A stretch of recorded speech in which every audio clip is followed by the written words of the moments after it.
Olá, sejam muito bem-vindos ao Tupi na Redecast. Eu sou a Daniela Esperon, ao meu lado, Wagner Ferreira. Tudo bem, Wagner? Tudo bem, Dani. Um convidado muito especial hoje. E olha, uma história marcante nessa temporada. Subiu com Santa Cruz da Série D para a Série C, treinou o Vasco da Gama. Marcelo Cabo, senhoras e senhores. E aí, Cabo, tudo bem? Tudo bem, obrigado pelo convite. Tudo bem, Dani, Wagner, prazer participar do programa, bater esse papo aqui um pouquinho. Marcelo, você vem de um acesso muito marcante com o Santa Cruz, um time que estava na Série D há 4 anos, conseguiu subir finalmente para a Série C. Como é que foi essa sensação aí?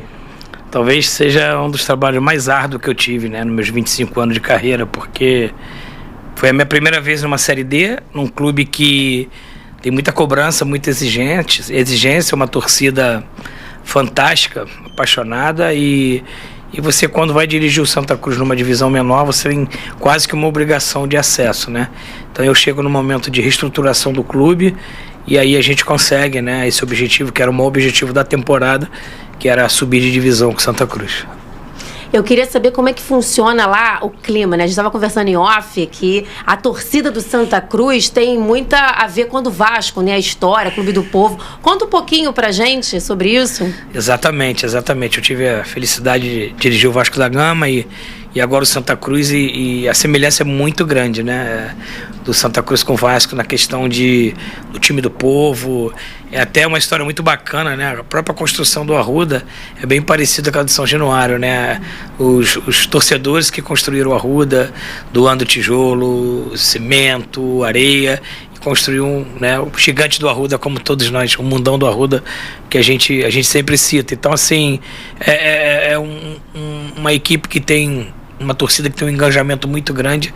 Eu, sinceramente, vi bem parecida o que eu vivi no Vasco, na questão de engajamento que eu vivo no Santa Cruz. Então, assim, é um clube que tem muita particularidade, bem parecido que o Vasco da Gama, na questão de ter passado momentos difíceis, ter se superado, e aí a paixão do torcedor aumenta muito mais. E assim, eu vivi os dois polos, tanto do Vasco quanto do Santa Cruz, muito similar. Falando em questão de estrutura, como é que você acha que está a estrutura da Série D, no modo geral, os times adversários que vocês enfrentaram e a do próprio Santa Cruz? Cara, o Santa Cruz ele tem uma estrutura bem parecida quando o Vasco tinha só São Januário, né? Ele tem um Arruda, que tem uma boa estrutura, né? Os treinos são na Arruda, aí tem as academias, tem um restaurante, tem um alojamento para treino integral. Então, assim, na época, né, que o Vasco não tinha o CT, era bem parecido, assim, um estádio imponente, tradicional, que fazia toda a sua estrutura. Eles têm um centro de treinamento também, que é um pouco mais afastado, com 2 bons campos para treinar, que nem sempre a gente usa, né? A gente vai variando um pouquinho entre o Arruda e o CT, mas a gente fica muito mais no Arruda por causa de toda a estrutura, né? A academia, o restaurante, o alojamento para você poder treinar integral fica no Arruda. Então, assim, a estrutura é uma boa estrutura. Claro que é um clube que está se reorganizando. O presidente Bruno, que é um cara fantástico, que é o atual presidente, ele entrou em janeiro de 2024, né? Então ele tem apenas 1 ano e 10 meses no comando, e na época que ele entrou, o Santa Cruz passava por um momento muito difícil, não tinha divisão, e ele vem ao longo desse tempo, o Bruno Rodrigues, nosso presidente, reestruturando o clube, e agora praticamente esse ano ele consolidou, né? Agora no final do ano, dia 30, tem a última votação para finalizar a SAF.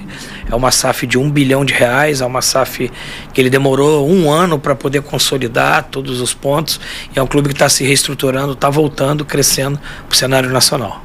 E você é a favor da SAF no futebol, de uma forma geral? Sim, Dani, eu trabalhei em alguns clubes recentemente que são SAFs. Alguns clubes ainda eu acho que são autossustentáveis, né? Se você pegar ainda um Flamengo, um Palmeiras, uns clubes... Eu estou dando Flamengo e Palmeiras como exemplo, porque ainda é associativo e um clube que ainda como referência, né? Mas eu acho que o grande caminho da maioria dos clubes de futebol brasileiro é virar SAF, porque não tem como. Tem clubes que estão com dívidas impagáveis e quando você tem... esses aportes da SAF, essa estruturação da SAF, eu acho que está sendo bem benéfico para o futebol brasileiro. Então, eu creio que daqui a um tempo 80% dos clubes do futebol brasileiro vão virar SAF, isso é inevitável, né? Só que a gente vive um momento de transição, né, entre o associativo e a SAF. Então nós que militamos, né, vocês como jornalista, a gente como profissional do futebol, temos que ter um pouquinho de paciência, que isso é um processo não de curto prazo, a médio, longo prazo, mas eu acho que vai ser bem benéfico para o futebol brasileiro as SAF, desde que seja uma SAF tão bem consolidada, por exemplo, como está sendo a do Santa Cruz. Demorou 1 ano para poder ter todas as diligências, todas as questões documentais, para poder ter uma SAF sólida, como acredito que vai ser a do Santa Cruz. Rapidinho, normalmente a SAF muda, né, técnico e tudo. Como é que... furei você. Como é que funciona? Você tem algum tipo de medo em relação a isso, ou foi conversado antes? Não, porque eu quando fui contratado, pelo associativo e pela SAF, porque a SAF já estava desde do início do ano já... Só não estava assinado. Já não estava assinado, mas já estava tendo uma parceria com o presidente, clube, né? Dentro do clube. Então, quando eu recebi um convite, claro que foi pelo associativo, pelo presidente Bruno Rodrigues, e na época, então, quem representava a SAF era o Vinícius Diniz. Então, junto com o presidente, me ligaram, e junto com o nosso diretor executivo, Arlen Menezes. Então, como diz, assim, eu fui contratado pelas duas mãos, né? E tanto que o meu contrato era de 2 anos, né? Então, eles acreditavam num trabalho médio e longo prazo. A SAF tem essa ideia de não fazer um trabalho curto. A gente sabe o que norteia a permanência do treinador é o resultado no futebol brasileiro. Isso é inevitável. Graças a Deus o resultado aconteceu, mas a ideia deles era já fazer 2 anos, justamente para quando a SAF entrar, sentar na cadeira, finalizar, eu já estar trabalhando dentro do clube. Um jogador marcante nesse Santa Cruz, ele tem uma história com o Vasco. Thiago Galhardo, como é que é a sua relação com ele? Boa, muito boa. Thiago é um cara que nos ajudou bastante, tanto dentro quanto fora de campo, com a sua experiência, com tudo que ele já viveu no futebol. Foi um cara que chegou e comprou a ideia desse projeto do Santa Cruz, porque a gente tinha um objetivo muito claro, a gente não podia deixar de passar essa oportunidade do acesso. Porque se você tem que reestruturar, reorganizar, sabe, Dani, tudo novamente, mais 1 ano, mudou o formato da Série D. Então, assim, a gente tinha internamente, e o Thiago foi um pilar nessa trajetória, de a gente tinha que não podia perder essa oportunidade. Então, assim, todo mundo, houve uma entrega muito grande, uma dedicação muito grande, e ele como capitão da equipe, ele capitaneou bem essa estrutura de controlar o vestiário na parte do jogador, motivar os jogadores mais jovens, e tá na mesma página que a direção, que a comissão técnica, para a gente alcançar o objetivo. Assim, é um cara ótimo de convívio de dia a dia, um cara que já está numa trajetória já para o final da carreira, tá bem maduro, já sabendo o que quer da vida dele, e assim, foi muito legal porque ele abraçou o projeto de verdade, né? Ele viveu isso e nos ajudou bastante nessa trajetória de conseguir esse acesso, que foi muito importante. Ele até revelou que o pessoal ficou brincando com ele pelo fato dele ter escolhido esse projeto do Santa Cruz, de disputar uma Série D, um jogador com bastante mercado. Como é que era, no caso, essa relação? O Thiago Galhardo sempre foi um jogador um pouco polêmico, pelas declarações, muito na internet. Como é que foi? Ele estava mais tranquilo nessa passagem pelo Santa Cruz? Precisou domar em alguns momentos a fera? Não, no dia a dia, tranquilo, cara. Em termos de trabalho, tudinho, cumpre tudo que tem que fazer, como os outros jogadores. É um cara que coloca a liderança dele para o trabalho, um cara que coloca a cara. E a questão das mídias sociais, das questões das entrevistas, é uma coisa de fora pessoal, a gente precisa respeitar, ele tem um jeito dele, é o jeito dele de ser, e a gente tem que respeitar desde que não interfira no trabalho. Então, em nenhum momento assim interferiu não, pelo contrário, ele é um cara que, quando precisou ele fazer algum pronunciamento a favor do trabalho, ele fez. Então foi assim, a gente conseguiu ter uma sinergia boa entre Thiago, Santa Cruz e a gente conseguiu o objetivo. Ele fica para a Série C, né? Ele tem contrato em 2020 para 2026, né? Que eu costumo chamar ele de Thiago, não chamo ele de Galhardo. Então o Galhardo ele tem contrato para a próxima temporada já em vigor, né? Ele tinha 2 anos de contrato. Na tua carreira, você teve algum jogador assim que te deu trabalho, né? Principalmente nas questões extra-campos, né? Que às vezes não é o problema, não está nem no campo, mas está na saída, né? Não cumprir determinados horários. Dani, eu tive 2 jogadores que me deram um pouco de trabalho. Um que eu encontrei ele e você conhece bem, porque foi o jogador do Vasco da Gama, que foi o Valdiran, né? Eu, quando volto da Copa da Alemanha com a seleção da Arábia, eu resolvo não ser mais auxiliar e voltar a ser treinador. E aí eu aceitei um projeto do Bom Sucesso na época. Eu estava há muito tempo na Arábia, já 4 anos, eu queria ficar no Rio. Então, e aí ele tinha sido contratado pelo Bom Sucesso. E aí, que Deus o tenha, o Valdiran me deu um pouquinho de trabalho, assim, lá temos algumas histórias, assim, até inusitada com ele. Tem uma muito engraçada que eu já tinha saído do Bom Sucesso e o Ademir Fonseca, que era o coordenador, ficou interinamente até chegar o Dário Lourenço. E um dia a gente concentrava ali no Banerje, na Banerje Jacarepaguá. E aí um dia ele queria sair, aí ele tinha o vigia que ficava tomando conta, né, da guarita. Ele tem uniforme, né, o vigia. E ele pega e vai no vigia e fala assim: eu te dou um dinheiro, você me empresta a tua roupa. Eu vou sair, eu chego antes das 6, te entrego tua roupa para você ir embora. O que aconteceu? O Valdiran não chegou até as 6. O segurança não tinha roupa para ir embora. Apertaram o segurança e aí ele acabou confessando que o Valdiran deu um dinheiro a ele para pegar a roupa dele para poder ir para noite. E aí eu sei. Mas acabou porque ele estava sem a roupa para ir embora e aí de manhã chega o Valdiran, ainda queria jogar. E aí acabou que o pessoal conseguiu contornar, mas foi uma história assim hilária, porque o segurança acabou não tendo a roupa para ir embora para casa, porque o Valdiran não voltou na hora combinada. Não, ainda deve ter ficado bolado com o segurança. Essa aí no final a gente até depois achou até engraçado, mas assim, ele era um cara que a gente despertava muita expectativa nele por tudo que ele tinha vivido no Vasco, mas aí teve alguns percalços aí na vida, acabou tendo um fio aí que a gente não gostaria para ele, né? E o outro jogador que me deu um pouco de trabalho foi o Regis, lateral direito, que jogou no São Paulo, no Botafogo, coisa e tal, assim. A gente estava num processo de ajudá-lo, né, na recuperação dele. Eu contratei ele pro CSA, pra Série A em 2019, e aí ele tinha acabado de vir do São Paulo muito bem. Talvez vou lhe falar, Dani Wagner, talvez seja um dos jogadores mais craque de bola que eu dirigi. Ele era fora da média. Se esse menino tivesse, assim, um comportamento de atleta, ele jogaria em alto nível na Europa. Ele é muito bom jogador, ambidestro, assim. E aí lá em Alagoas ele me deu um pouco de dor de cabeça, coisa e tal. Acabou que ele conseguiu fazer o estadual, fomos campeões estadual, mas ele não conseguiu ir para a Série A do Brasileiro, que era o grande objetivo nosso, né?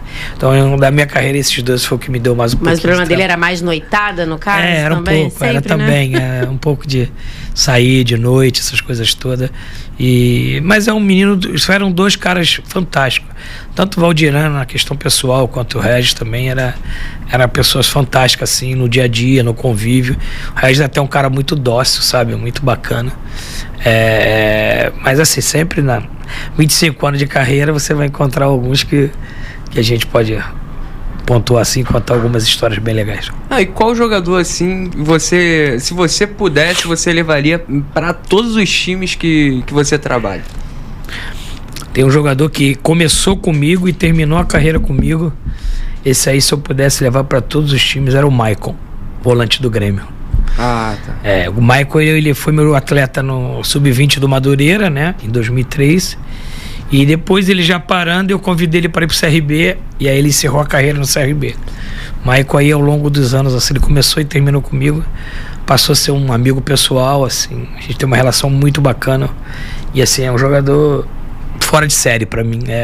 Eu acho que o Maicon, ele poderia ter tido um pouco mais na carreira, assim, de uma convocação para a seleção, alguma coisa, por tudo que ele jogou, por tudo que ele representou, né, principalmente no Grêmio, né? Então, ídolo do Grêmio. Cara, o que o Maicon faz com a bola era assim, eu acho que o Maicon na época não tinha, assim, não tinha muitos holofotes para ele, para pelo menos ele ter uma questão de o Maicon não ter uma convocação para a seleção, nem num amistoso ao longo da carreira dele. As fases que ele viveu no Grêmio, assim, eu acho que ele merecia pelo menos de uma oportunidade vestir a camisa da seleção, porque o que eu já vi ele fazer com a bola é uma coisa incrível, e tudo que representou a carreira dele. Assim. Eu queria saber em relação à estrutura da Série D, viu, Cabo? Porque o que acontece? Você treinou Série A, você treinou Série B, né? Agora subiu para a Série C com Santa Cruz. É muito diferente quando você chegou, o impacto que teve, porque a Série D a gente escuta com gramados ruins, né? A questão de logística. Queria que você falasse um pouquinho dessa dificuldade, né? Porque muita gente não sabe como que funciona né? É muita dificuldade, Dani. Eu agora com a Série D eu tive a oportunidade de dirigir as 4 divisões, né? Dirigir a A, B, a C e a D.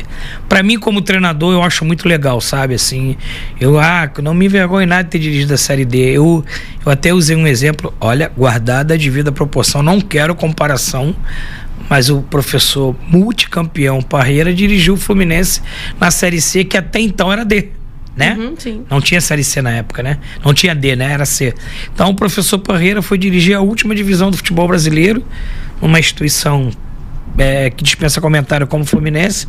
Então quando eu vi o professor Parreira dirigindo a última divisão do futebol brasileiro, mesmo sendo uma camisa tão pesada como Fluminense, eu tenho certeza pelas entrevistas, depois eu tive a oportunidade de trabalhar com o Américo na seleção, né? Conviver com o Américo, claro que a gente sempre pergunta, quer aprender, e o professor Moraci, depois eu encontrei também algumas oportunidades, e eles falaram que para eles, como carreira, aquilo foi muito importante.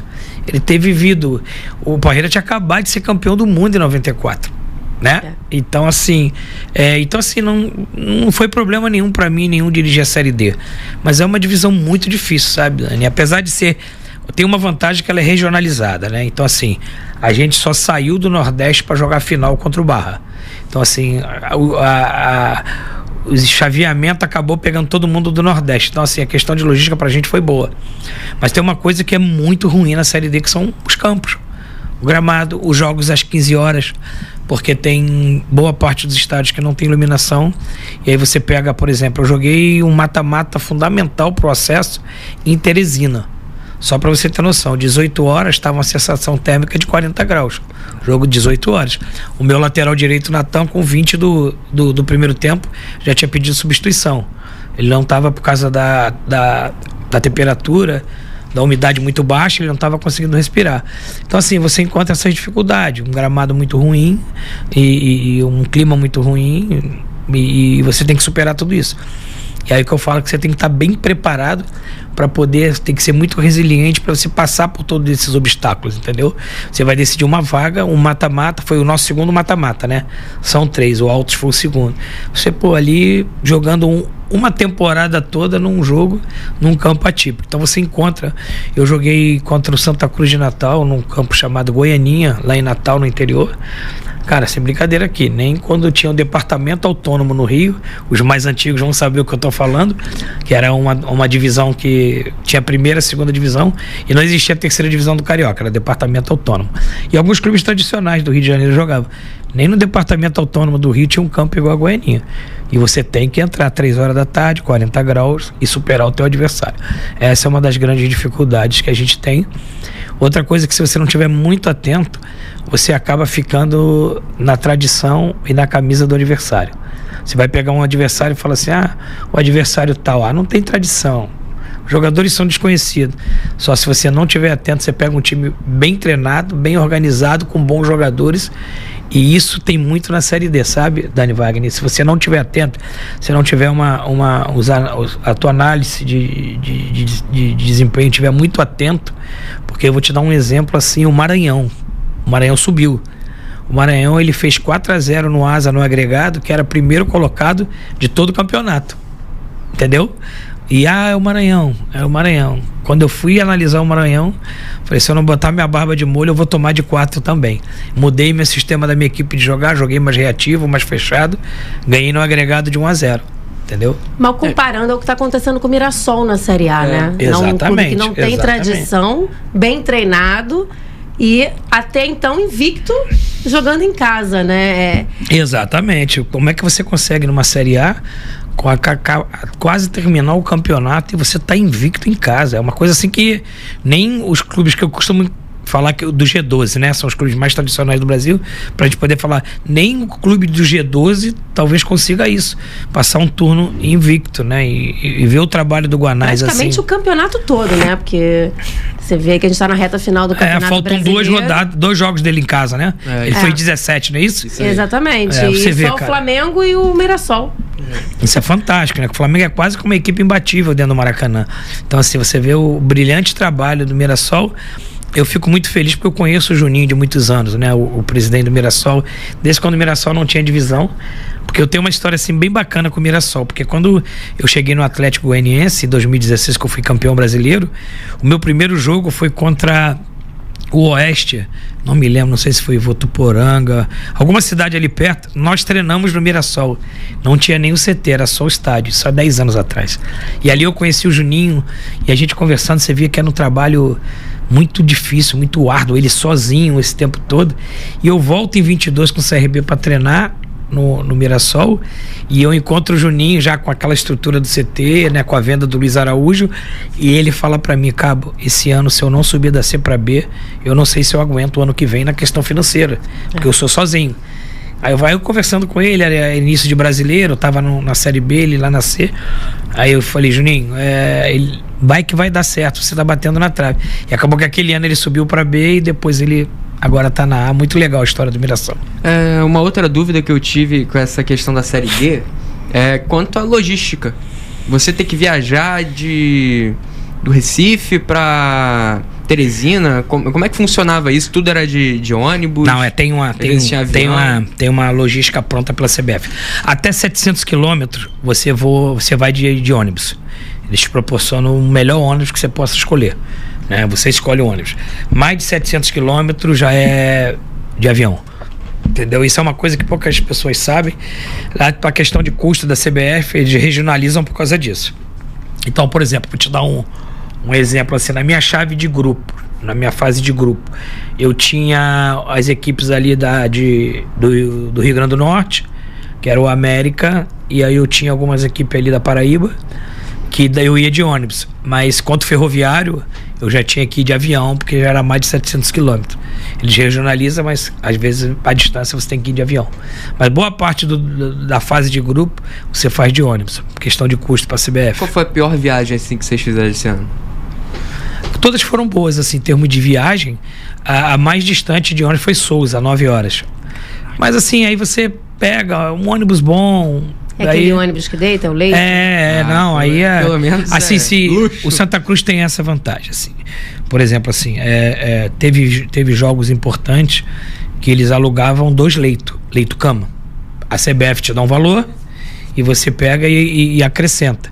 Como eram umas viagens, às vezes de 6, 7, 8 horas, eles alugavam 2 leito-cama e a gente viajava, entendeu? Então assim, mas aí o clube tem que arcar com a diferença. Vai mimindo. Mas assim, geralmente os ônibus são muito bons assim. E assim, não teve, a mais distante foi a 9 horas para Souza, né? Mas assim, o que a gente fez? A gente treinou de manhã, almoçou 11h30, saiu 12h30, quando foi 9h30, 10 horas, a gente já estava lá. Aí a gente vai 2 dias antes, o Santa Cruz ele vai custeando essa diferença de precisar de um dia a mais lá. E realmente o que o presidente conseguiu nos oferecer foi uma estrutura muito boa, que ele sabia que a gente não poderia deixar de subir nessa oportunidade. Sim. Teve alguma viagem caótica em outros momentos da sua carreira, assim, em algum time menor, algum caminho sinistro? São 25 anos de carreira, eu vou te contar uma aqui. Não deve ter uma não, deve ter várias. Eu trabalhei numa equipe chamada São Bento. São Bento. Mas não é o de São Paulo, não. Não? Aí que eu falo que é a grande surpresa. São Bento do Maranhão. Na época, em 2004, iniciando a carreira, eu tive essa proposta, porque eu dirigi o Campeonato Carioca, aí depois no Nordeste, alguns campeonatos estaduais eram no segundo semestre. E como eu ainda não tinha um mercado de campeonato brasileiro, o que eu vou fazer no segundo semestre? Tem que procurar um emprego. E aí eu tive esse convite. E aí é uma história muito legal. Inclusive, foi eu e o meu atual preparador físico, que é o Gustavo Araújo. Vocês devem conhecer. Trabalhou no Flamengo, no Vasco, Bragantino. Foi muito tempo preparador do Maurício Barbieri. Gustavo é meu contemporâneo. Nós começamos junto no Madureira em 2003, no time do Maicon, no Sub-20. E aí, a gente recebe o convite, começando a vida. Aí o cara me liga, até na época foi o Nelson Aires. Também jornalista, trabalhava muito aqui no futsal. Eu falei, vou embora, como é que é o projeto? Tanto. Beleza, onde é? São Bento, interior do Maranhão. Bem, vambora. Aí pegamos um avião, soltamos em São Luís. Aí, cara, TV Mirante, tudo. Eu falei, cara, Gustavo, que bacana, né? A Globo daqui, pá. E aí o cara, porra, presidente, todo mundo, o assessor do prefeito da cidade. Não, e aí, como é que é? Vambora, legal. Beleza, vocês querem fazer o quê? Quer ficar em São Luís mais um dia? Embora, não, vamos logo pra cidade. Dani, mas eu não sabia que a cidade era tão longe. Aí tinha 2 blazers esperando a gente entra na beça. Pô, Gustavo, tamo com moral mesmo, só eu e ele. Aí, pá, eu achei que eu ia direto pra cidade. Daqui a pouquinho para. E aí, chegamos? Não, a gente tem que pegar um ferry boat. Nossa senhora. Aí eu falei, legal, não tem problema nenhum. Começando a carreira, você topa tudo. Entramos no ferry boat. Daqui a pouquinho a gente entra no ferry boat, assim, tem um velório dentro do ferry boat. Um velório. Caramba. Dentro do ferry boat. Meu Deus. Gustavo me olhou pra mim, olhei pra ele, eu falei, a gente com as malas, aí atravessamos o ferry boat, chegamos do outro lado, tinha mais 2 blazers esperando a gente. Cara. Aí eu falei, não chegou não? Ele, não, tem mais, é logo ali. Depois era 2 horas até o ferry boat, depois mais 6 horas até São Bento. Nossa, logo ali. Dani, chegamos na cidade, sem brincadeira não. Cidade não tinha saneamento básico, era aquelas balas assim, negras na rua. Aí chegamos no hotel. É um hotel assim bem simples, que era um colégio.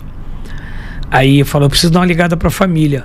Aonde liga? O cara, aí eu olhei aonde? Tem um orelhão ali na porta. Nossa senhora. Desse jeito.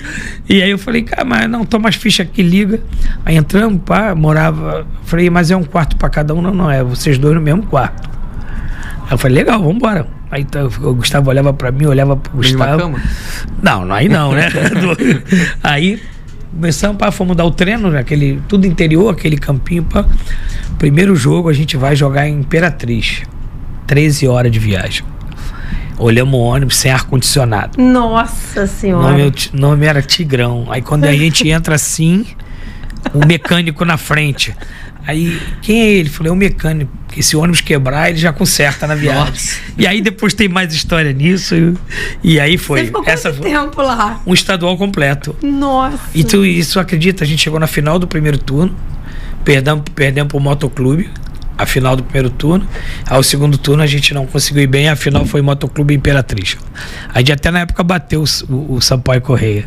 Eu levei alguns jogadores aqui do Rio, 5 jogadores. Aí a equipe até Ninguém te xingou não por toda essa logística? Todo mundo com 20 anos, Dani. Todo mundo. Ainda. E aí legal que depois eu saí de lá, fui pra Arábia, eu fui pro Al-Hilal. Olha a diferença. Aí eu fui pro Sub-17 do Al-Hilal, ali começou meu trajeto fora do Brasil. Aí você pegou o Sub-17 do Al-Hilal numa época bem diferente da que a gente tá vendo agora do futebol da Arábia Saudita. Como é que era tudo lá, né? Era assim. O Marco Paquetá foi pro profissional, né? E aí ele ligou pra mim e falou, Cabo, eu vou montar toda a base aqui, do 23, o 20 e o 17. Você quer vir? Eu falei, claro, tô desempregado, acabou lá. Mas ele falou, tu não vai perguntar quanto é que vai ganhar, não. Eu falei, 1 é mais que 0, eu não tenho nada hoje. O que você me der, eu tô indo. Aí ele gostou dessa conversa, falou, pô, tô gostando. E eu já tinha enfrentado muito Paquetá aqui na base, ele no Flamengo, Seleção Brasileira Flamengo, e eu, Olaria, Madureira, Bangu na base. A gente enfrentou bastante, ele gostava do meu trabalho. E aí chegamos lá no Al-Hilal, foi eu e o Gustavo, que já trabalhava comigo no Madureira, no Bangu Esse é guerreiro, né? Não, esse é meu parceiro mesmo. Gustavo falou Arábia Saudita, o Gustavo deu graças a Deus. Não vai ser pior do que tava. Não, mas é uma história engraçada, porque eu chego no Al-Hilal pro 17, né? E aí a gente vai, a gente bateu o campeão nacional, fomos campeões. E aí quando eu fui renovar o contrato, falei, agora eu vou pedir um aumento. Aí quando eu cheguei para ir para renovar o contrato, ele falou, não, teu contrato é renovado automaticamente o mesmo salário. Falei, tá bom, Gustavo, pelo menos eu tenho mais uma temporada. Tava em árabe o contrato. Mas naquele inglês, mas fazer o quê? Aí o que aconteceu? A gente volta pro ano, eu fui 04, 05, campeão, aí volto para 05, e aí que tem uma história legal, né? O Paquetá vai pra seleção saudita, já classificada pra Copa, convidei eu e o Gustavo para ser auxiliar dele.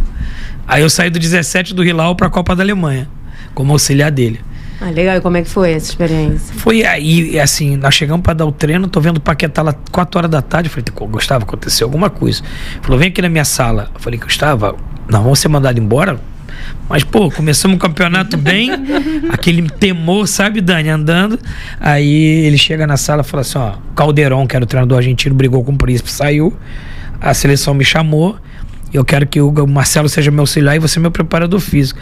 O Gustavo tinha 33 anos e eu tinha 39 anos A gente era um garoto. Eu falei, você tem certeza que você tá falando? Eu falei, não é pegadinha não, olhei pra mim, brincadeira. Ele falou, não, cara, é sério, já mandei a documentação de vocês não vão nem dirigir o jogo final de semana.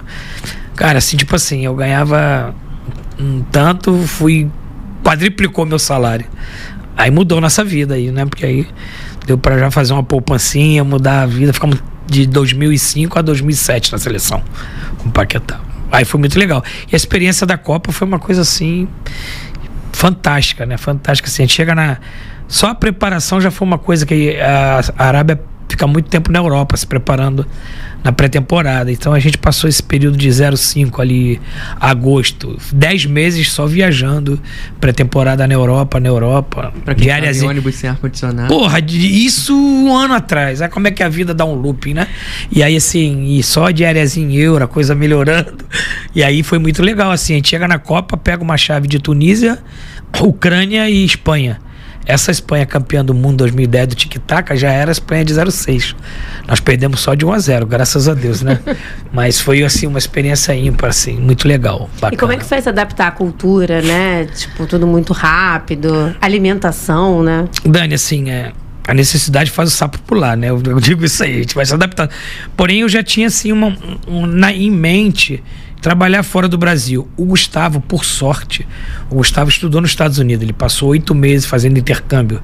Então o Gustavo falava o inglês fluente. E eu tinha me matriculado no inglês tinha 45 dias. Quando eu voltei pro Rio, lá do Maranhão, eu falei, vamos entrar no inglês. Se aparecer alguma oportunidade, eu já pelo menos... Mas não deu nem tempo de aprender nada, porque foram 45 dias. E aí fui. Só que assim, não é uma Arábia Saudita de hoje, né? Ela era mais fechada, sim, tudo, mas a adaptação não foi ruim, porque é um país, assim, americanizado, né? Você tem Carrefour na época, né? Tinha os fast food, tinha tudo isso. E quando você chega num clube como o Hilal, mesmo que seja para base, você chega com uma estrutura boa. Tinha apartamento, tinha carro, passagem para família. Então, assim, foi uma adaptação não muito difícil, não.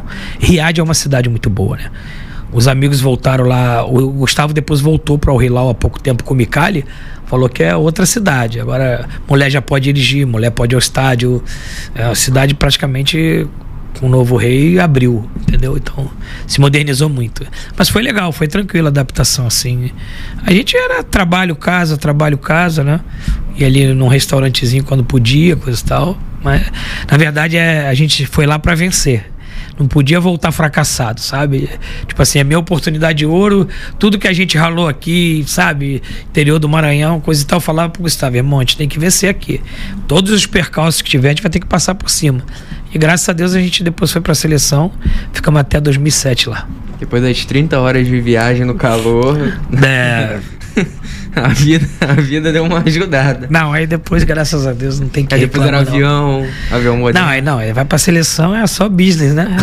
É outra coisa. Até o contrato já executivo, tá tudo lá, business. Executivo. E você viaja com a seleção da Arábia, é só voo fretado, né? É da frota do rei, né? Rei. Ele manda lá um avião todo especial lá. Chegou a conhecer algum príncipe, o rei? Príncipe vários, né? Vários. Porque todo clube, lá, né? Todo clube é dirigido por um príncipe. Se você vai pra categoria de base, tem um príncipe que toma conta da base. Se você vai pro time principal, tem um príncipe que vai pro time principal. Ninguém te chamou pra um restaurante? Pô, deixa que eu... Não, a gente ia muito as reuniões e os jantares são na casa dos príncipes, né? Pô. E aquela questão de torneira de ouro é verdade mesmo. Você vai ao banheiro dele, a torneira de ouro. Cara, é um glamour, uma pompa. Tinha orelhão lá? Não, lá já na época já tava já mais modernizado, né? Mas assim, é uma coisa assim, é uma vida bem diferente do que a gente vive aqui, né? Se você também não tiver a cabeça muito legal, você dá uma deslumbrada assim, de todo o luxo que você vive. Só que eu botava na minha cabeça, esse luxo não é meu. Preciso juntar meu dinheiro para comprar minha primeira casinha quando eu voltar no Brasil. Então, eu consegui muito separar isso, sabe? Não viver a vida dos caras, eu vivi a minha vida, a minha realidade para que aquilo eu pudesse... ali como uma passagem. Exatamente. Eu não vou morar aqui, eu não vou firmar vida aqui nem casa, eu tenho que passar aqui. E assim, a questão quando você vai trabalhar num lugar desse é respeitar a cultura, sabe? Se adaptar à cultura o mais rápido possível, né? Assim, a gente foi aprendendo, até treinamento em algumas palavras árabes, você tem que aprender porque eles gostam, sabe? Algumas algumas palavras, você, no meio do inglês, você fala algumas coisas árabes ali no treino, eles gostam. Então, assim, é como qualquer lugar que você chega, né? Sim. Eu milito muito tempo no Nordeste, então, assim, você também tem que se adequar à cultura do Nordeste, né? Eu já moro no Nordeste, tudo. Você tem que se adequar, acho que foi isso. Mas eu tive um grande professor que nos ajudou muito. Isso é um irmão, que eu digo até que eu não chamo de pai, que ele fica bravo, né? Mas é um cara que eu devo muita coisa, que é o Marco Paquetá, né? Foi o que me abriu a porta, me levou para a seleção, se tornou um irmão mais velho, assim, de todos os sentidos. Tenho tudo que eu comecei a construir na minha vida, devo a ele, tenho muita gratidão por ele. Eu queria falar agora com você de Vasco, porque a gente estava conversando aqui em off, você treinou o Vasco e tem um motivo muito grande por trás disso, né? Então conta pra gente. Dani, primeiro, né, eu sou nascido e criado na Penha, né? Eu sou ali da Penha, ali em frente à estação, na Rua Montevidéu, Patagônia. Morei quando solteiro na Montevidéu, depois casado fui ali pra Rua Patagônia. Então, muito perto de São Januário, né? Então ali a Penha, muitos vascaínos, tem umas histórias legais também a respeito de Vasco da Gama. Muitos amigos de infância, Vasco. E pra mim, quando eu recebi o convite, eu até falei, você fora do ar, né?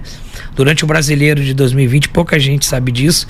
Quando eu acerto com o Atlético Goianiense, que eu tô ali na terceira, quarta rodada, concentrado para jogar com o Fluminense, o Zé Luiz Moreira me liga, quando o Sapinto sai, para me convidar para ir pro Vasco.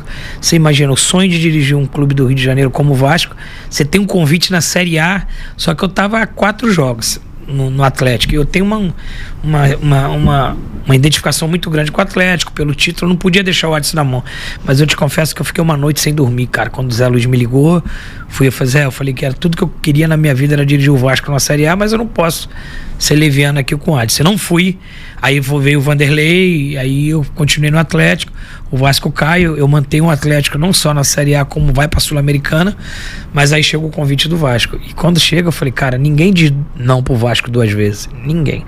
Sentei com o Adson, conversei, e aí tem a cereja do bolo, né, que é a Duda, minha filha. Eu posso conhecer igual, mas uma vascaína, mais vascaína que ela, eu não conheço. E ali ela me pedia, pai, não perde essa chance, você já disse um não, você não conseguiu ir daquela vez, vai. Então o peso da Duda foi muito grande, e aliada a tudo, né, que é o Vasco da Gama. Eu fui atleta do Vasco, fui atleta de futsal, eu passei boa parte da minha vida ali perto, dentro de São Januário, perto ali, então assim, era uma oportunidade de ouro, talvez seja um dos momentos mais legais e felizes da minha vida, foi no Vasco da Gama, né? Ontem eu fui pegar o meu filho, que ele tem um apartamento no Recreio, e eu fui pegar ele exatamente onde eu pegava ele para ir pro treino. Aí ele entrou no carro e eu falei, vamos pro CT? Aí ele, não entendeu não, eu falei, dá o treino no Vasco. Ele falou, pai, que época boa. Então assim, a minha filha Duda foi fundamental assim para que eu pudesse dar esse presente para ela. E ela, não sei se vocês sabem, ela estava vindo, a Duda teve um tumor no pâncreas, todo mundo já sabe da história, então ela estava muito sensível nessa época, e eu consegui dar esse presente a ela de dirigir o clube de coração. Pena que ela não conseguiu ir no jogo, né? Isso foi uma frustração não só para ela, como para mim também. A gente pegou a segunda fase da pandemia no Vasco, e ela, por questão de respeitar os protocolos, ela nunca conseguiu ver um jogo meu dirigindo o Vasco. E também foi uma grande tristeza minha, sabe, Dani? Não consegui dirigir o Vasco com a torcida do Vasco. Eu acho que foi um fator também que pesou muito, o fator São Januário. Todo mundo sabe que São Januário com a torcida é um São Januário, e sem a torcida é outro, né? Eu não pude nem acabar um jogo, dar uma passadinha na barreira ali, dar um abraço, porque ali aquele clima ali de pré-pós-jogo, barreira, porque época da pandemia, eu, principalmente como treinador, precisava dar o exemplo, não podia estar aglomerando essas coisas todas, mas foi uma coisa, eu fui muito feliz em dirigir o Vasco, mas foi uma coisa que ficou um sentimento de tristeza não ter dirigido o Vasco com a torcida do Vasco. Eu acho que a história poderia ter sido outra. Nessa questão até da pandemia, o Vasco ele acabou vindo de um rebaixamento que já foi um campeonato inteiro sem torcida. A gente sabe o fator São Januário é importante, e depois começa a Série B sem torcida. Nessa questão da Série B, que foi o que você acabou treinando, você acha que isso afetou o clube que acabou acarretando na sua demissão no começo do campeonato? Wagner, assim, vamos contextualizar rápido aqui. Eu chego no Vasco naquele ano que o campeonato acumula um dentro do outro, né? Acaba a série, o brasileiro acaba final de fevereiro e, por exemplo, eu estava no Atlético, meu último jogo foi contra o Coritiba, numa quinta. Na outra quarta-feira, 6 dias depois, começava o Campeonato Carioca. O Vasco vindo de um rebaixamento. Então eu me lembro que eu cheguei segunda-feira, São Januário, para fazer o tour, a apresentação, já tinha jogo na quarta. E eu não tinha um time para botar no campo, né? Nós começamos o brasileiro, o estadual, com o Siston dirigindo com o sub-20 todo. Para a gente poder sentar segunda-feira, o que nós vamos fazer? Quem vai ficar da Série A? A gente não sabia se o Cano ia ficar, se o Castanha ia ficar, se o Fernando Miguel ia ficar, se o Pikachu ia ficar. Os jogadores que estavam na Série A, não sabíamos nada. E aí a gente vai começar a fazer o planejamento dentro do estadual. Só que 15 dias começava a Copa do Brasil, sem time para jogar. E aí a gente sabia que a Copa do Brasil era importante, Dani, que o Vasco passava num momento difícil financeiramente, a gente passar de fase ajudaria muito. Cara, foi uma coisa assim muito louca, porque eu começo o trabalho com 16 jogadores formados na base do Vasco. Não propriamente que veio do sub-20, mas Ricardo Graça, Miranda, Peck, tudo, fora os meninos que eu alcei, que eu peguei, que foi Figueiredo, foram os outros meninos Laranjeira, para poder ter uma base, né? Então, assim, um começo muito difícil. Só que o estadual já era muito difícil, que o sub-20 perdeu os 2 primeiros jogos, e a gente começa a Copa do Brasil com os meninos. Pega a Caldense fora, a gente classifica. Eu me lembro que o Cano e o Castão viajaram sem condição de jogo. Eles se propuseram a viajar só para fortalecer o grupo. Você vê como o grupo era de tanto menino. Então, assim, era um início difícil. Foi um início difícil. Eu não tive férias para poder planejar, eu não tive um período de 30 dias para ver quem é que sai, quem é que chega, montar um time, um elenco como eu queria. Foi tendo as oportunidades de mercado e trazendo. Só que o Vasco, na época, tinha colocado um teto salarial de 70 mil para contratação. Como é que você contrata um jogador para jogar uma instituição Vasco da Gama com um teto de 70 mil? Muito difícil. Só que eu tinha que respeitar a regra do jogo. Eu aceitei, eu tenho que aceitar. E a gente foi montando dentro do Carioca. E a gente acaba até ganhando a Taça Rio, né? Foi contra o Botafogo, né? Contra o Botafogo, para muitos não vale nada, mas é um título que eu carrego com muito orgulho de ter ganho um título com o Vasco da Gama diante de um rival grande como o Botafogo. E aí a gente vai passando de fase da Copa do Brasil, chega até as 8ª, coisa que o Vasco não chegava há muito tempo e financeiramente foi muito bom. Confesso que nós não começamos bem o Campeonato Brasileiro, né? E aí durante o Campeonato Brasileiro eu vou dar uma recalculada de rota e a gente começa a engrenar dentro do Campeonato Brasileiro. Eu tenho uma sequência de 4 jogos de invencibilidade. Eu empatei com o líder e com o Coritiba fora. E aí depois desses 4 jogos o time encaixa, eu mudo o modelo de jogo, tudo. E aí, pra minha surpresa, eu fui demitido. Eu não esperava. Cheguei depois do jogo do Náutico.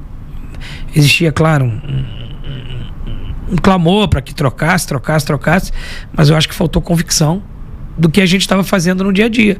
Porque o trabalho era bom. Ninguém faz futebol de um dia pra noite. Eu vim em março, eu não tinha time para entrar em campo. Entendeu? E aí eu lamento, porque eu tinha convicção, Dani, que eu subiria com o Vasco, né? A gente estava 2 pontos do G4, fazendo uma competição de recuperação. Tanto que eu vou pro Goiás e subo com o Goiás, entendeu? Então, assim, foram algumas tristezas que eu tenho de não ter conseguido até o final da Série B. Eu acho que um acesso com o Vasco para minha carreira seria um sonho, uma realização, e não ter tido a oportunidade de jogar com a torcida do Vasco em São Januário. Mas justificaram depois? Conversaram? Eu acho que é sempre assim. No Vasco da Gama, quando vai demitir, contextualiza que é uma... Qual gestão? Foi a do Jorge Salgado, que é um cara que eu tenho o maior carinho. Foi um cara sempre muito autêntico. E o Alexandre Passa fala que a pressão de São Januário estava muito grande, de conselheiro, de tudo, da torcida, e aí, pressionado, trocaram. Foi o que justificaram para mim. A ordem veio a pressão lá de São Januário, entendeu? Aí eu não sei de quem, né? Não contextualizou. Talvez estaria pressionado mesmo, porque desenharam um cenário mas não era o Vasco de outros anos. Era um Vasco que estava se reconstruindo dentro de uma competição muito difícil, com um orçamento muito pequeno, mas foi bom, né? Como diz, foi bom enquanto durou, e tenho o maior orgulho de ter dirigido o Vasco. O Vasco, alguns meses depois, vai e contrata o Nenê. Você acha que o Nenê seria um jogador que faria toda a diferença? Se o Nenê hoje ainda joga bem, você imagina 5 anos atrás. Foram outras... cara, com todo respeito, assim, a quem me sucedeu, que são 2 caras que eu tenho o maior respeito, e talvez pegar o trabalho no meio do caminho é diferente de pegar no início como eu peguei, mas se eu tivesse tido a continuidade, ter voltado a torcida, com a chegada do Nenê, que é um ícone, um cara que, cara, a gente teria muita chance de subir. Por isso que eu falo, eu tinha convicção que eu ia subir com o Vasco. Quando você foi demitido, o Vasco acho que tava 2 pontos, né? 2 pontos do G4. E foi o momento que o Vasco ficou mais próximo do G4 naquela Série B inteira. Porque a gente estava em ascensão, né, Wagner? A gente veio de 4 jogos invicto, 2 vitórias, 2 empates. E campeonato de ponto corrido é um campeonato de resistência.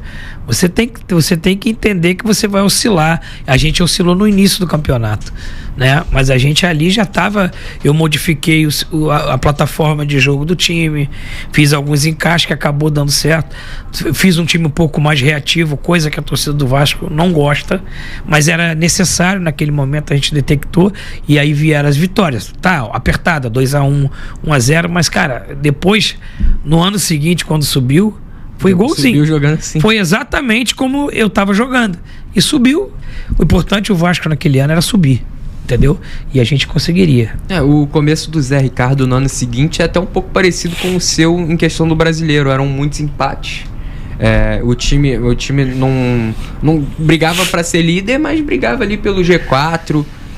Acho que o Zé Ricardo ele até sai com o time no G4. Uhum. E é um trabalho que acabou sendo seguido, acho que pelo Maurício Souza. O Maurício acabou sendo demitido. Aí fica um período Emílio. Ficou Emílio. O Emílio não engrena muito aí bem. Aí no final veio o Jorginho. Isso. Então também foi uma Série B que o Vasco mudou muito de técnico. Você acha que isso é algo que atrapalha muito? Essas mudanças repentinas? Claro, falta de convicção. Ideias diferentes? Cara, se você pegar quem era meu gestor de dia a dia, perguntar como é que era o trabalho do Cabo, ele ia falar, era muito bom no dia a dia. Só que assim, a Série B é uma competição. Eu tenho 3 acessos da B. É uma competição muito difícil. Olha o Atlético Paranaense esse ano aí. O Atlético Paranaense, se você for colocar histórico recente do clube, jogador individualmente, orçamento, era para nadar de braçada. Mas não é a realidade da competição, é uma competição muito difícil. Tanto que o Paysandu era o último, pegou o Criciúma líder e meteu 4 lá no Heriberto Hilsen. Então você tem que entender a competição, uma competição de resiliência. O Goiás passou o campeonato, primeiro turno todo liderando, hoje está fora do G4. Entendeu? Eu acho que faltou um pouquinho de conhecer a competição para não entender, alguns percalços vão ser preponderantes para não subir. Calma, olha lá no final, olha a médio e longo prazo, entendeu? Mas infelizmente o futebol brasileiro tem dessas coisas. O Cruzeiro na temporada anterior ele não tinha subido. Isso foi um pavor assim no Vasco? Tipo, falava disso, a gente não pode ser um novo Cruzeiro. O Cruzeiro não subiu no anterior e não subiu no ano do Vasco. Isso. O Cruzeiro subiu no seu 3º ano de Série B. Para você ver, um clube que dispensa comentário. Não, é você entender a competição que você está jogando. Entendeu? Entender que a série... O Botafogo também começou muito mal e acabou campeão, entendeu? O Botafogo começou pior do que o Vasco. Com um chamusca. Assim, os resultados também não eram expectativa. Entendeu? Mas assim, o próprio Chamusca poderia recuperar dentro da competição. Calma, são 38 rodadas, é competição de resistência, entendeu? E aí precisa ter convicção. Mas faltou convicção, o que adianta ficar com o Marcelo? Não adianta nada. Aquele jogo contra o Operário, ele foi um choque de realidade? Existia uma expectativa muito boa, Wagner.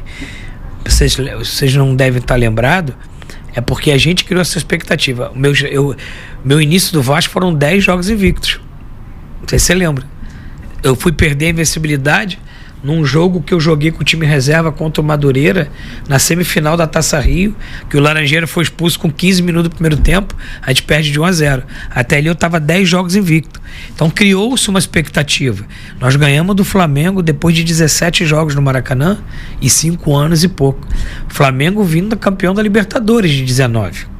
entendeu? Aquela base toda. Então, assim, criou-se uma expectativa muito grande.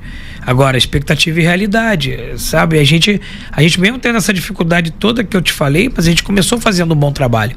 Então, se você pega um cara que teve 10 jogos de invencibilidade num time sendo remontado com o Vasco, o que lhe falta de convicção para saber que esse cara pode te levar ao título? Aí a gente estreia numa expectativa, mas teve um fator que, cara, foi o jogo 11 horas. Eu acho que, sabe, isso, cabe, é moleta, desculpa, não é, eu não sou um cara de desculpa, mas eu vivo futebol. Pra mim, esse jogo 11 horas, cara, a gente não conseguiu se adaptar ao jogo 11 horas. Quando a gente acordou, tava 2-0 Operário.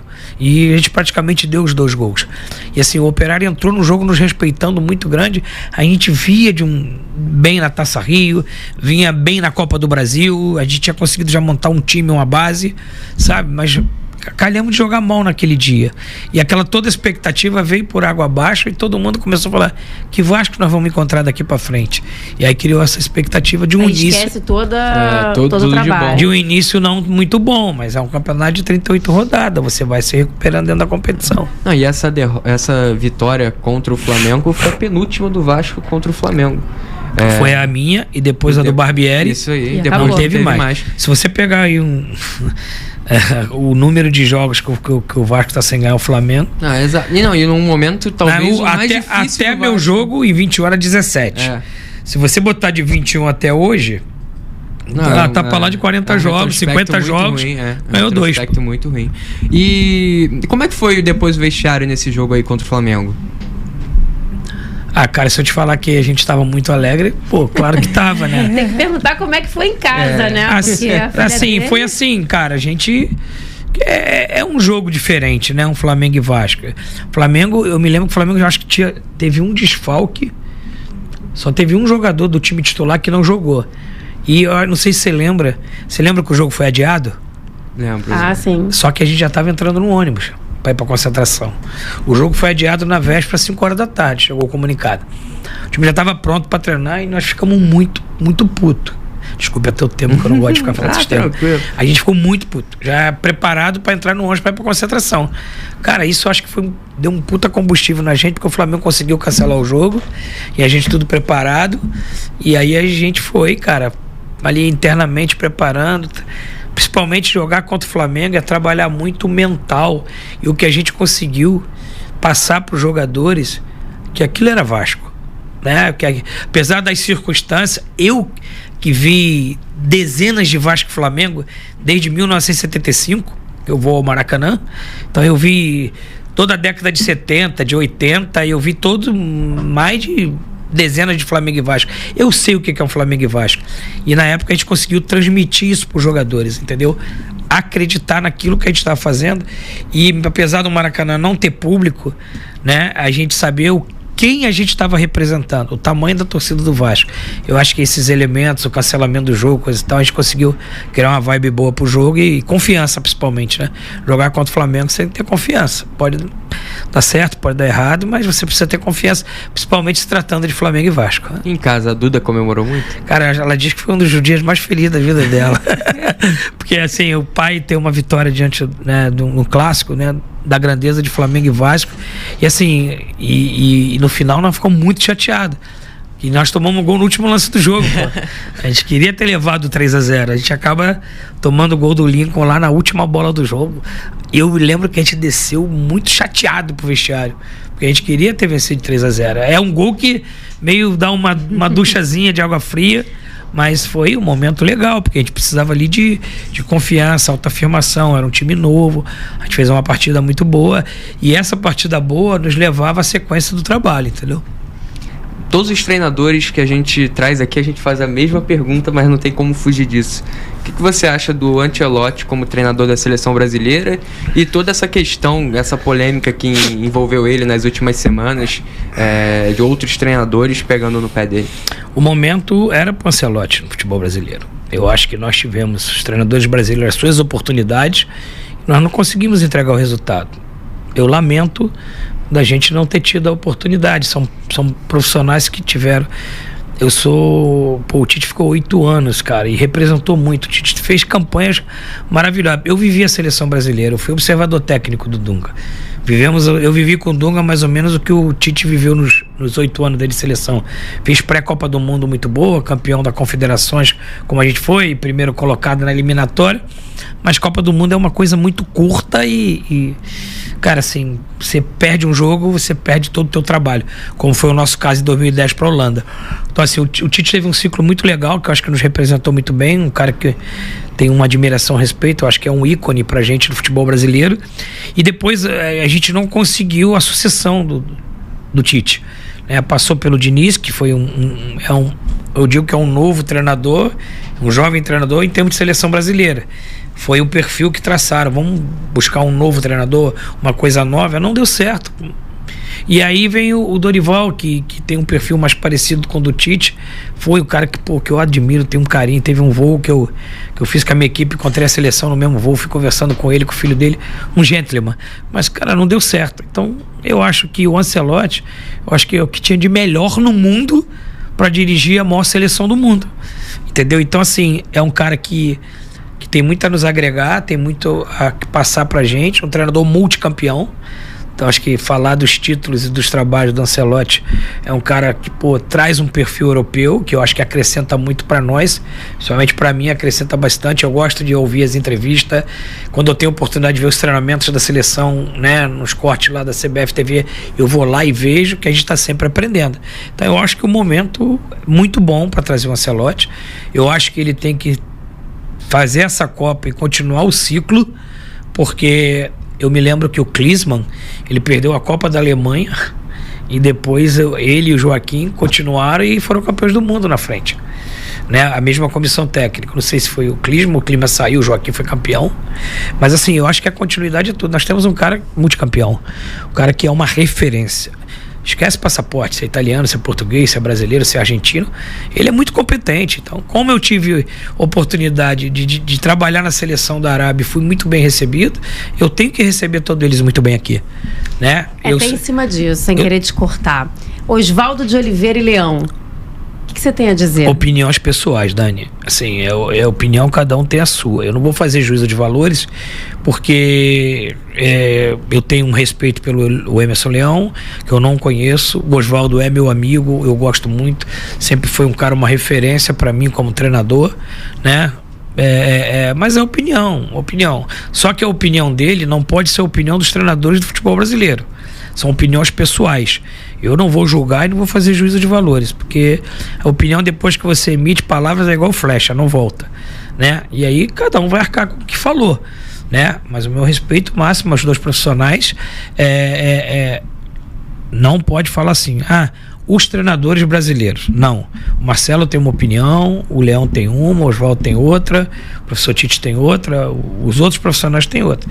Eu já enxergo de uma forma diferente. Eu gostaria muito que fosse um treinador brasileiro na seleção, como sempre foi. Mas nós não demos conta do recado, nós temos que ser realistas. Falar, nós não conseguimos fazer a transição do professor Tite e trouxeram um treinador que dispensa comentário. Pronto, ponto final, vamos em frente, vamos torcer pelo Hexa, é uma coisa que eu anseio muito, que abre muitas portas fora do Brasil para nós. Nós perdemos o mercado, Dani, lá fora. Você vai na Liga da Saudia, só tem um Pérez que chamusca. Você vai no Catar, não sei se tem brasileiro. Você vai na Liga do Emirado, não sei se tem brasileiro. Você vai no Japão, não sei se tem brasileiro. Nós perdemos o mercado asiático, que era um mercado que a gente dominava, principalmente no Golfo, onde os percussores, professor Zagallo, Didi, Parreira, abriu esse mercado pra gente e a gente está perdendo. Então a gente precisa também ter humildade e saber o que a gente precisa também evoluir, melhorar, para poder ser protagonista aqui no Brasil, como o Felipe Luiz está sendo, se preparou para isso, e também ser protagonista fora do Brasil, que a gente já não é há muito tempo no mercado, principalmente europeu. A gente nunca foi. Tivemos poucos que trabalharam lá. O Luxemburgo, né? Luxemburgo, Autuori, Filipão. E é um anseio até dos técnicos brasileiros. O Tite, inclusive, quando saiu da seleção, estava esperando uma proposta da Europa. Exatamente. Né? Agora, eu falar para você que nós somos capacitados para trabalhar em qualquer lugar do mundo, nós somos. Treinadores brasileiros são muito capacitados. Agora, a gente tem que parar com esse negócio de estrangeiro, brasileiro. Os caras vieram aqui, invadiram nossa praia, nós perdemos o mercado. Eles vieram aqui trabalhar. Só que, assim, muitos tiveram sucesso, mas uma boa parte também teve sucesso. como todo treinador brasileiro, né? Nós temos treinadores vitoriosos aqui no Brasil e outros também com trabalhos que não foram bem sucedidos. Eu acho que a gente precisa somente respeitar os estrangeiros que vêm aqui e apoiá-los nos seus clubes. Simplesmente isso. Você falou do Diniz na seleção. Ele teve uma passagem bem curta, até uma demissão um pouco inesperada naquele momento por tudo que vivia a CBF. Você acha que essa questão do Diniz ter dividido a atenção entre um Fluminense brigando por título de Libertadores e a seleção foi a principal causa do trabalho não ter dado certo? Não sei se foi a principal, Wagner, mas dificultou muito. Dificulta porque a seleção é muito pesada, né? Assim, você precisa... Cara, você dirigir por si só um clube como o Fluminense, você não dorme. Você não dorme. Você jogar quarta, domingo, você não dorme, amigo. Você não dorme. Dirigir o Vasco, Fluminense, clube de Série A, B, qualquer equipe. Eu agora tive 5 mata-mata seguidos. Eu terminava o jogo domingo no mata-mata, jantava com a minha família. Segundo eu acordava, já tinha outro mata-mata no sábado. Eu não tinha tempo nem pra nada. Você imagina um volume que é o Fluminense, dentro de uma Libertadores, tudo isso. Entendeu? A gente não é máquina. Mas eu digo que futebol é uma máquina de moer ser humano, irmão. Então assim, e aí você vai dirigir a maior instituição do futebol brasileiro. Cara, assim, eu entendo, eu gosto muito do Diniz, até um amigo que eu tenho querido, mas eu entendo como foi difícil para ele se dividir entre essas duas funções, dirigir um clube gigante como o Fluminense e a maior instituição do futebol brasileiro. Eu acho que isso dificultou muito. E com duas propostas totalmente diferentes, né? Exatamente, trabalho que ele chegava lá, tinha que dar 2, 3 treinos para dirigir uma equipe, que era a seleção brasileira, e ele tinha o Fluminense que ele já tinha esse trabalho longevo. Então assim, você tirar um chip, você tá jogando a Copa do Brasil com o seu time aqui na quarta-feira, você tira o chip aqui e você bota o chip do Campeonato Brasileiro no sábado, demora para você processar. E você tem que ter uma equipe muito, muito bem fundamentada para você não perder. Você vê, nenhuma equipe consegue no futebol brasileiro ter sucesso em 3, 4 competições. Você vê, deixa uma de lado, perde uma, perde outra, tem sucesso na outra. Você imagina um clube como o Fluminense e a seleção brasileira. Eu acho que se o Diniz estivesse só na seleção, eu acho que ele teria assim mais chance de ter tido sucesso na seleção, porque ele é muito capaz. Com essas mudanças agora do calendário, que começa o Brasileirão no meio do estadual, primeiramente, você gostou dessas mudanças? Futebol brasileiro, tudo tem que se adaptar. Eu costumo dizer, não adianta vir aqui pro microfone e ficar de mimimi. Tem jogo quarta, sábado, tem jogo, tá cansado, o GPS, o fisiologista. Meu irmão, é a regra do jogo. Sabe desde o início. Dani, desde que eu me intitulei como treinador em 99 e o que eu acompanho futebol é sempre assim. Antigamente, quando não tinha campeonato, tinha as excursões Bye Bye Brasil. Os clubes iam ganhar dinheiro. Então sempre teve muitos jogos. Não adianta ficar, mas hoje o campo tá menor, a intensidade tá maior, mas a ciência te ajuda mais. O gramado te ajuda mais. Entendeu? Década de 70, eu sou da Penha, eu ia ver os jogos na Bariri, eu ia ver o Zico jogar na Bariri, por isso que eu falo que o Zico pra mim foi o maior, depois do Pelé, o maior gênio que eu já vi jogar futebol. Que ele conseguia jogar no Maracanã o mesmo futebol que ele jogava na Bariri. Entendeu? Então assim, isso desde que eu me conheço por gente, o futebol brasileiro, o calendário do futebol brasileiro é assim, espanta quem vem de fora. Beleza, que pode ser diferente, né? Em Portugal, na Europa, mas aqui no Brasil, treinador brasileiro reclamar de calendário, reclamar que tem jogo todo dia, é a regra do jogo. Então você tem que se adaptar, entendeu? Então eu acho que é por aí. Agora a mudança de chip que você citou vai ser mais frequente? Porque momento... Perdão, aí você falou do campeonato começando em janeiro, o brasileiro. Aí eu vou te falar, cara, o brasileiro é um cidadão que se adapta a tudo. É se adaptar muito rápido. Jogo 11 horas da manhã. A gente nunca tinha jogado 11 horas da manhã e começou a ter jogo 11 horas da manhã, você tem que se adaptar. O Campeonato Brasileiro vai começar dentro de um estadual. E aí? 28 de janeiro. 28 de janeiro, cara. Então já tá... Tenho certeza que os clubes que vão jogar o Campeonato Brasileiro já estão se planejando para isso. E tem que se planejar. Eu acho que o presidente... Até porque tem a Copa do Mundo, né? Então vai ter aquela Exatamente. Pô, vou falar, Dani, esse 2026, 25, 26... vai ser uma loucura, cara. Pra Copa do Mundo. Campeonato Brasileiro. A gente vai precisar se adaptar a isso mesmo, entendeu? Porque assim, eu acho que cenário mais diferente que nós vamos viver do futebol brasileiro. Tanto para vocês, jornalistas, quanto pra gente, de comissão técnica, atletas. Pô, o cara tá jogando estadual contra o Sampaio Corrêa aqui no Rio, tô dando exemplo. Aí daqui a pouquinho, domingo, aí quarto, ele tem campeonato brasileiro. Palmeiras cara, assim, tá uma coisa muito louca, mas a gente precisa se adaptar, cara. Futebol brasileiro. Eu acho que o calendário ficou legal, eu acho que o presidente da CBF tá querendo potencializar as competições nacionais. Eu só lamento pelos estaduais, porque eu sou oriundo do estadual, né? Eu comecei aqui, cara, 2002 no Olaria, lá, sabe? Aquele campeonato carioca era um glamour, era charmoso. Cara, a gente ficava o ano todo esperando começar o carioca. Eu falava, gente, nós vamos enfrentar o Flamengo no Maracanã, o Olaria, o Bangu, sabe? E aí agora você virou o estadual um torneio de 8 datas. Se você não classificar, você vai jogar 8 vezes no ano. A equipe que não tem calendário. Então eu lamento muito, porque assim, mas esvaziou os estaduais. A gente, né? Eu tô aqui hoje numa rádio que, pô, eu vou até falar uma coisa legal aqui. Em 74, 75, eu ficava escutando do Alcei narrar. Não tinha televisão na minha casa, lá na PEN. Então, era o campeonato carioca, esperava 9 horas da noite para ver os melhores momentos na TVE. Então, assim, é o charme do estadual. Cara, acabou. Infelizmente virou um torneio, né? Vamos fazer um torneio de início de temporada, vai virar o estadual. Até porque os times começam até com sub-20. Exatamente. Né? Como é que você vai jogar com a equipe principal dia 28 tem campeonato brasileiro, né? Então, assim, sendo que em dezembro os times já tem quem disputa a Intercontinental, Copa do Brasil, que agora foi para dezembro. A coisa tá meio louca, mas a gente vai se adaptando. O brasileiro não desiste nunca, a gente vai adaptando. E até a Série C aumentou o calendário da Série C. Ufa, ainda bem que a gente subiu, né? Com 96 ia ser mais difícil, né? Assim, eu acho legal porque você dá mais oportunidade, mais emprego para essa galera que vai ficar, né, 96 clubes, você potencializa mais. Cabo, preferia a Série E. Vou te dizer por quê. Porque você pega um América de Natal, que tá aí um clube SAF, muito organizado, paga tudo direitinho. Tô dando um América como exemplo, que eu joguei contra agora. Joguei 4 vezes contra. Pô, joga numa arena, tudo. E aí você vai pegar um time que, sabe, nem esperava ir pra Série D. E dá um sentido de igualdade para esses times que ficaram no último mata-mata, como o Asa de Arapiraca ficou com a melhor campanha, outras aqui, a Portuguesa de Desporto, que está investindo uma fortuna aí na SAF. Então eu acho que teria que, para mim, uma Série D menor, talvez com 30 e poucos clubes, sei lá, 40 e poucos clubes, e a outra diferença faria uma Série D.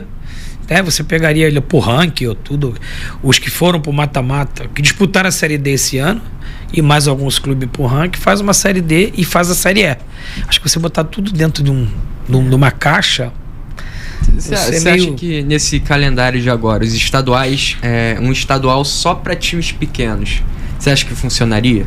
Que é uma ideia que o pessoal tem discutido cada vez mais, os grandes já começarem direto. Vai esvaziar direto estadual, cara.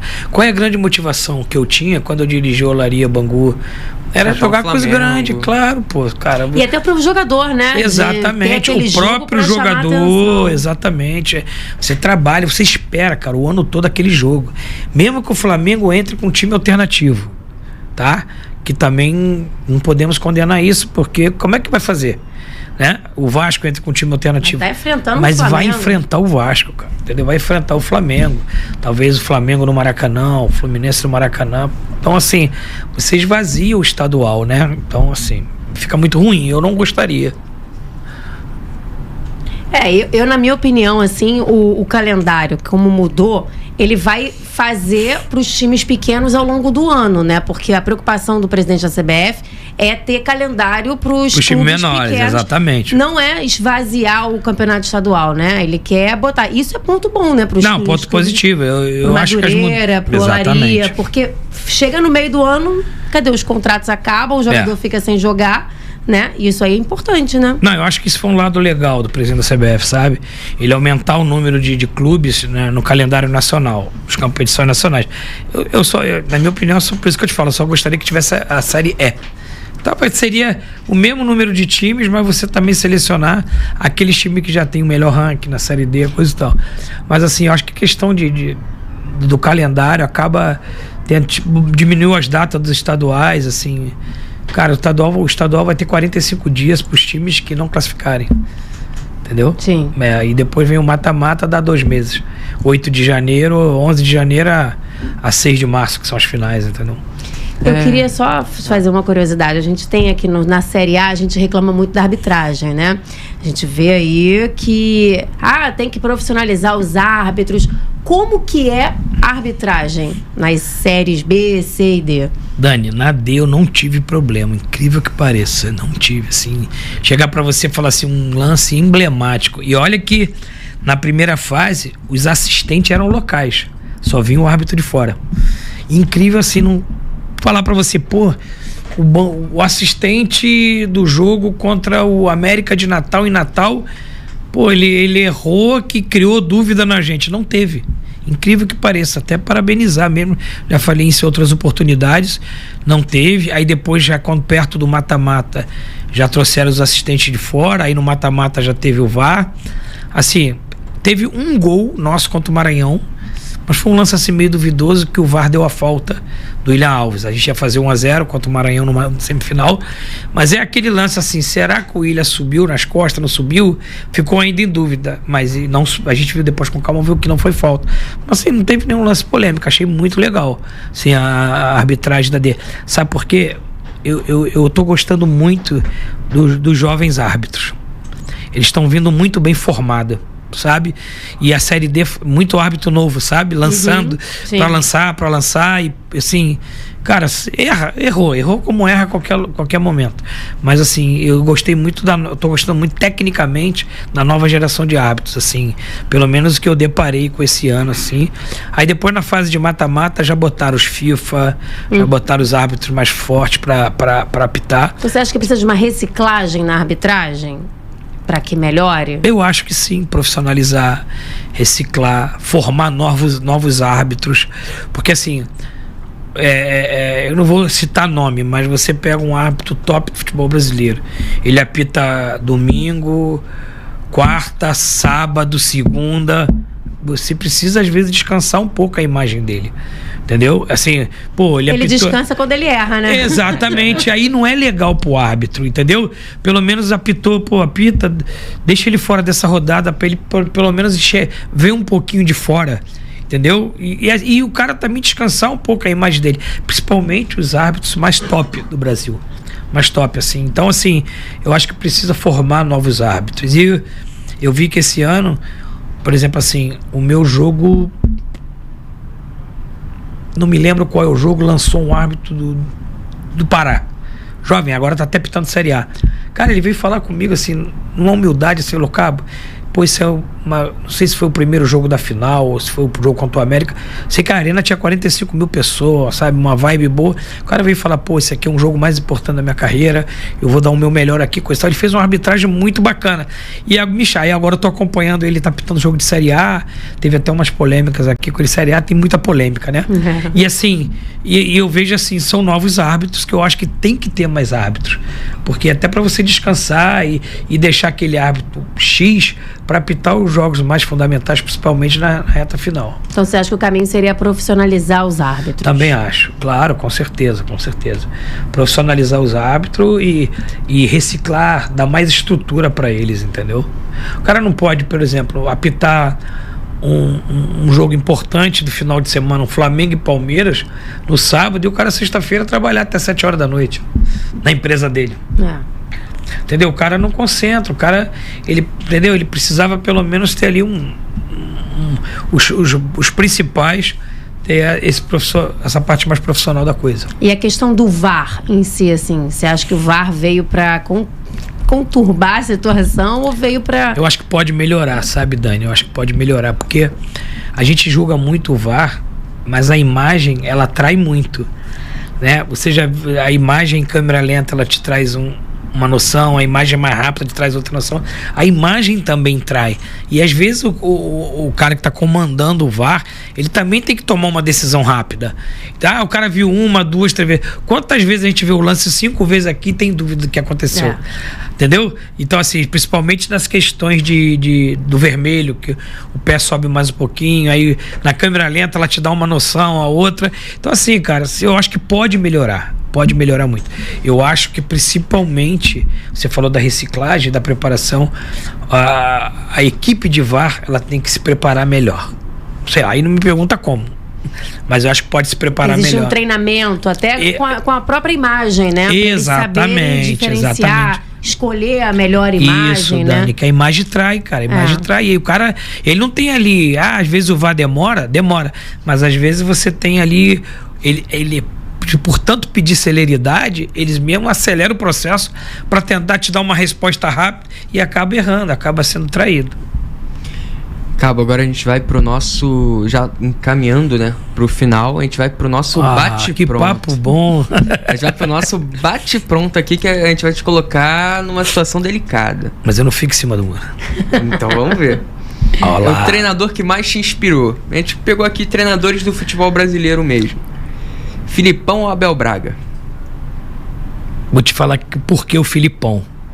O Filipão é um cara que, pela maneira dele de conduzir a parte disciplinar, as coisas, e assim, eu sempre procurei observar muito o Filipão, estudar muitas coisas. O Filipão foi campeão do mundo, um treinador brasileiro, então eu me aprofundei muito mais no Filipão do que no próprio Abel. Acabei de ressaltar aqui que o Abel, no momento, é o maior treinador do futebol brasileiro disparado, hoje trabalhando no Brasil, disparado, né, o que ele vem fazendo, mas assim, eu tenho mais profundidade para falar do Filipão do que do Abel. Parreira ou Filipão? Professor Parreira. Por quê? Eu tive a oportunidade de, em 93, passar uma semana na Granja com o Paulo Zagallo, filho do Zagallo. Nós fizemos um estágio lá de observação, e aí, cara, eu conheci assim um pouco o professor Parreira. Confesso que alguns treinamentos que eu vi lá eu carrego até hoje comigo, e o Parreira foi sempre assim um ícone, né? O nosso professor, né? Ele sempre passa aquela mensagem de professor, campeão do mundo, um cara multicampeão, um gentleman, um cara que nos inspirou muito também, sabe?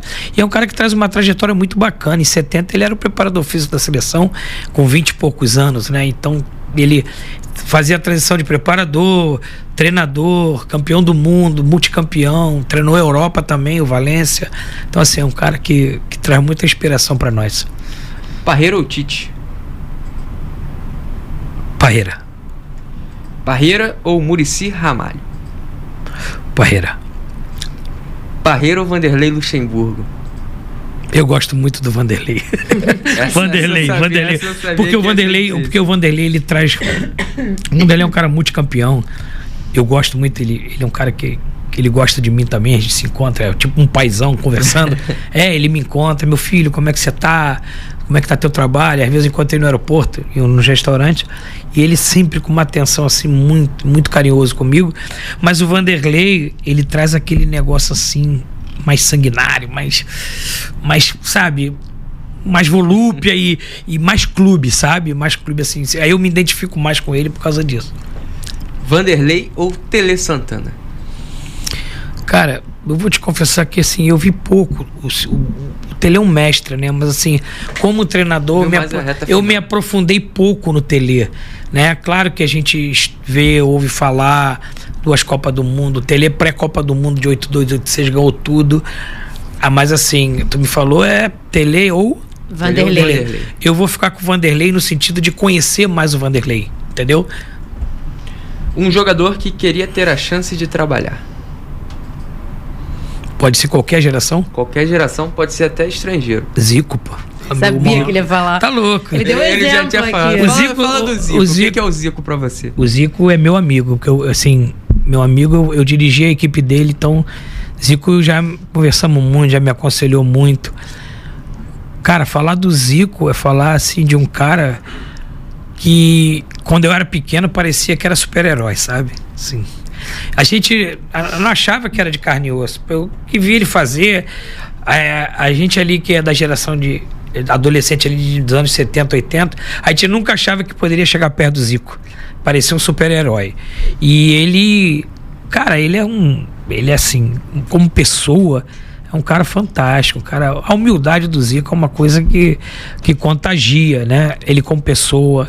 Cara, eu sou um amigo dos filhos dele, o Bruno foi meu presidente no CFZ, eu dirigi o CFZ em 2008, tive convívio perto dele. É um cara que é um exemplo de pai, de amigo, um cara que é humilde. Cara, eu falo pros caras mais jovens, você não tem noção quem é o Zico. O Zico, por muitos anos, foi o melhor jogador do mundo. Do mundo. Ele batia Platini, ele batia Boniek, ele batia tudo. Então, assim, e como jogador, vou falar uma passagem rápida aqui. Rua Bariri, o alambrado caiu. Eu tava lá. O lateral direito do Flamengo machucou, saiu machucado. O Zico jogou quase o segundo tempo todo de lateral direito. Tô dando um exemplo. O que ele deu de show nesse jogo de lateral direito. Então, assim, eu pegava o trem na Penha, ia pro Maracanã, sentava na geral, atrás do gol do adversário, só pra ver o Zico de frente. Eu pegava o trem lá na Penha, soltava, moedinha na geral, só sentava atrás do gol do adversário. Aí no intervalo eu dava a volta só pra ver o Zico. Então, assim, pra mim, depois do Pelé, foi o maior que eu vi jogar. Acho que depois dessa daí não tem mais o que falar, né? Pois é, Cabo. Olha, foi um prazer. Foi muito bom esse bate-papo, a gente falar um pouco sobre tudo, sobre carreira, sobre perspectivas. E eu queria que finalizasse você falando do seu sonho ainda, né? O que você ainda busca realizar como treinador de futebol? O que falta? Dani, eu tenho muitos sonhos ainda. Eu sou ainda um senhor jovem ainda. E o que me deixa muito feliz é essa motivação todo dia de querer algo novo para minha vida. Eu não me vejo fora do futebol, eu não me vejo hoje. Quando é que você vai parar de ser treinador, Cabo? Eu acho que espero só quando eu for para a glória de Deus, porque eu não desenho na minha cabeça. Então o que me faz motivar? Eu dirigi a Série A, a B, a C, hoje eu estou na D. E aí o que eu tenho? Um novo horizonte para voltar para A. E isso eu crio dentro de mim. Essa motivação todo dia. Então, assim, eu tenho ainda muitos sonhos dentro do futebol. Vivi muita coisa. Já fui a 2 Copas do Mundo como profissional. Já trabalhei em clubes de Série A com sucesso. B, C, D. Já fui, trabalhei no time do Zico. Tudo isso. Mas eu ainda tenho muitos sonhos ainda no futebol. Eu tenho muitos desejos ainda, junto com meu filho, o Gabriel Cabo, que é meu auxiliar. A gente tem muitos projetos, né? E vida longa ao Marcelo Cabo no futebol ainda. Muito obrigado, Cabo. Muito obrigado, Dani. Obrigada. E na Redcast de hoje vai ficando por aqui, né? Tá certo. Obrigada, Cabo, mais uma vez. Sucesso. E obrigada a você também que ficou com a gente aqui até o final e acompanhou esse Tupi na Redcast com Marcelo Cabo. Tchau, tchau. Tchau, tchau. Não se esqueça de se inscrever no canal. Você já é inscrito, Cabo? Já é inscrito? Já fez o joinha. Tem que ativar a notificação, porque para ser notificado. Tem que notificar. Porque toda sexta-feira, 7 horas da noite, tem um episódio novo aqui no canal Tupi Esporte. E a gente espera semana que vem. Até lá.